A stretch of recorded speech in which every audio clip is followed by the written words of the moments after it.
We're conducting a poll today. This follows the death of Karabo Mokoena.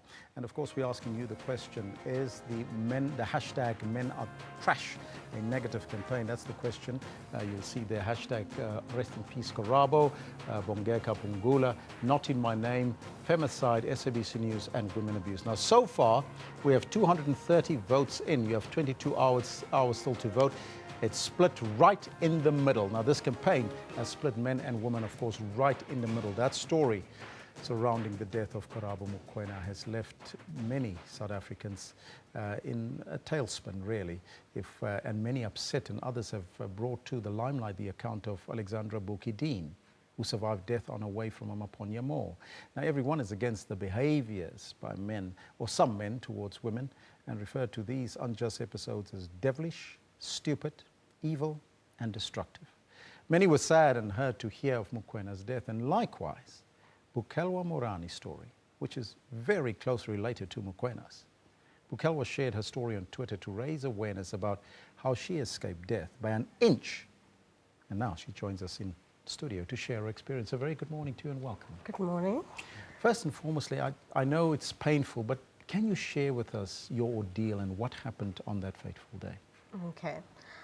So I was traveling from the mall, Maponya Mall, going back home. And because I take public transport, I use taxis, I have to connect to another taxi. So yeah, the first taxi dropped me off at Barra Rank. And as soon as I got off, I noticed that there were like 4 taxis left and the rank was very empty at that time. So yeah, I started walking towards the taxis, and this car came and parked in front of me. I was like, oh no, it's none of my business. People park anywhere. So a few steps after walking, after taking a few steps, I noticed that the guy came behind me, and he grabbed me from behind, and he said I should not do anything stupid, I will get hurt, and I should just get in the car. And that's when I decided, let me just do as he says, because I don't know what he has behind me. He could have a gun, he could have a knife, and he's telling me to get in the car, So I did as he said. And while he was driving, he was So it's just the two of you? Yeah. So he was holding on to my wrist, and he was driving and swearing at me,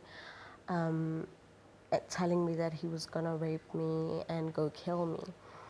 And yeah, after he took a turn at BP Garage, he went into this dark road. Luckily, I'm very fond of the area. I know Deep Kloof very well. So I know that road leads to like a veld, yards and yards of tall grass, and it's very scary.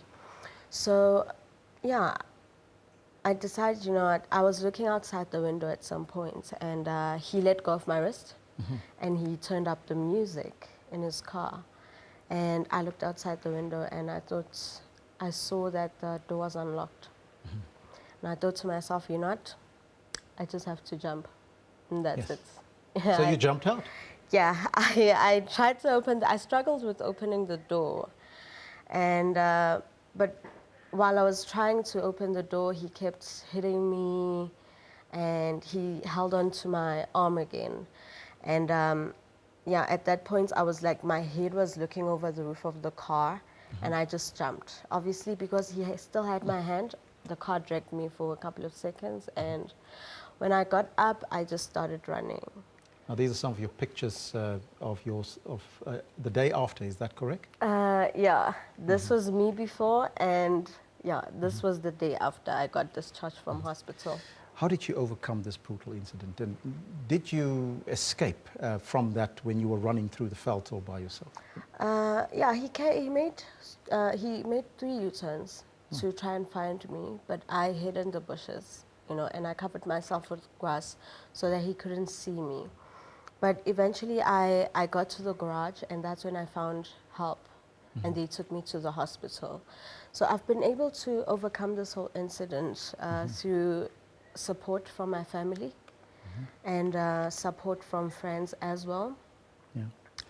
Did you get to the police station eventually to report the case, and how were you received? I went to the police station at Diepkloof, and the first thing they asked was, is he my boyfriend? And I'm like, I explained to you that he was a complete stranger. He came behind me and abducted me. And they asked me the thingy, the car module and car registration. I was like, I couldn't have seen the car registration. I mean, when did I get time to look at the registration? So, and they haven't given me a case number. Up until today? Up until today. How long ago was this again? February 12th. And they haven't done anything really. Nobody has called me, nobody has said anything. And I said to them, you know what, because where we were headed to is a very dark and creepy place, please go there with your dogs and check if there are no other dead bodies there, you know. They said to me, it'll take time. It's a long procedure.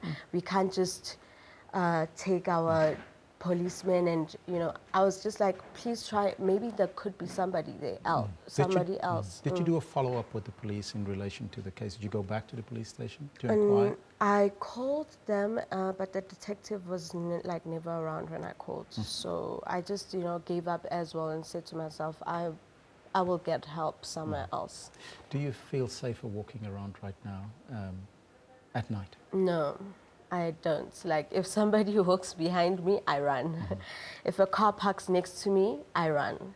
I really don't feel safe. And with all these incidents happening where others were being abducted by a quantum, I really don't even feel safe taking public transport, you know. I just sit at home and...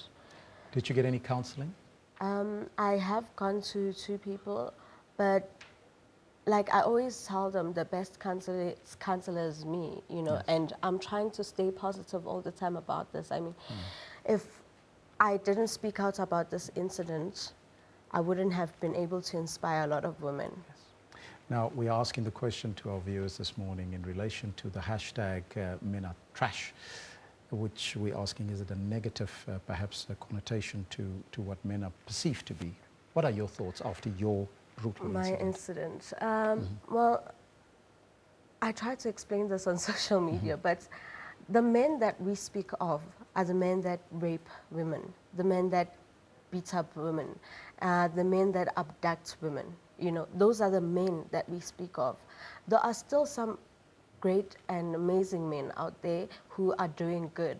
And we are just saying these are the men that are doing bad things, are trash. Not all men are trash. Not all men are trash. Not all men are trash. Now, this particular campaign, how do you think women can learn from not only just your experience, but overall from this particular hashtag? I think they just have to be safe all the time and look out for, because before I didn't pay attention to these social media posts when people said somebody's missing, somebody was raped. I was like, it's another story, you know, but it's true. These things happen, so you must pay attention to them and be safe. And I'm just trying to organize a sponsor to give me pepper spray so I can hand them out to women. I think having such is very important. Yes, having at least a pepper spray or a taser when you walk around is very safe, especially if you take public transport. I just want to go back quickly to the incident because we haven't got much time. On the night when you were abducted by the gentleman who walked me out, you said there was 4 taxis. Was there any other help? Did you maybe not think at that point in time to scream out for help? At that time when he told me that I would get hurt if I do anything stupid, I thought, you know what, he might be right. Do you think any differently now? Yeah, sometimes I think, you know, I could have screamed or something, you know. But I was like, maybe this was meant to happen so that people learn from my experience. And I can teach others and I can teach women to be safer. Bukelwa, all the best of luck. And thank you so much for sharing and telling us your story this morning here on the Newsroom. Thank you very much for having me. That was Bukelwa Morani, a victim that escaped and survived a near-death ordeal. And that's why, of course, we're asking a number of questions around this morning. Question of the day for you is, South African men are 5 times more likely to kill their female counterparts. That's 5 times more, people. We'd like to find out your thoughts.